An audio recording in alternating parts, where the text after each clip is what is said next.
बहुत पहले, जब दुनिया आज की तरह दयालु और अच्छी नहीं थी, वहां नूह नाम का एक आदमी रहता था। नूह अपने आसपास के अन्य लोगों की तरह नहीं थे। वह दयालु थे और बुराई और गलत कामों से भरी दुनिया में अच्छाई का जीवन जीते थे। धरती ऐसे लोगों से भरी पड़ी थी जो स्वार्थी और क्रूर थे, जिन्होंने हानि और दुख का कारण बना। लेकिन नूह अलग थे।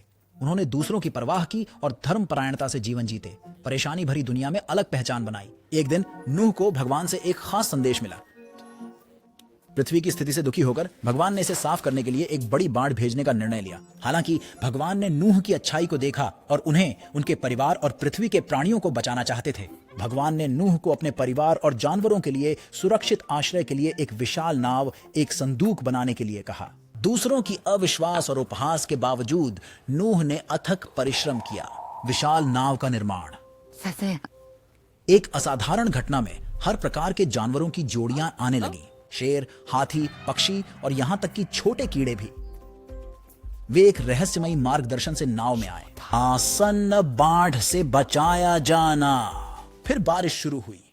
यह धीमी बौछार से बढ़कर तेज बारिश में बदल गई, जिससे सारी धरती पानी में ढक गई। नाव के अंदर सुरक्षित नूह, उनके परिवार और अनगिनत जानवरों ने बढ़ते पानी पर तैरते हुए समय बिताया। आर्क एक भीड़ भाड़ वाला शरण स्थल था, जो जानवरों की आवाजों से भरा हुआ था।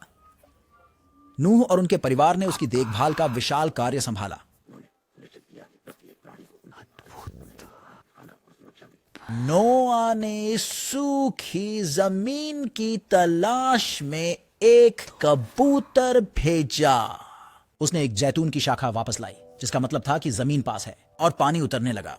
अंततः आर्क एक पहाड़ी चोटी पर आराम से आ गया। जैसे जैसे पानी धीरे धीरे कम हुआ, नूह ने संदूक खोला। जानवरों को और अपने परिवार को एक नई शुरुआत के लिए ताजा और नवीनीकृत दुनिया में वापस छोड़ दिया। पृथ्वी को फिर कभी बाढ़ से नहीं बहाने का वादा करने के लिए भगवान ने आकाश में इंद्रधनुष बनाया।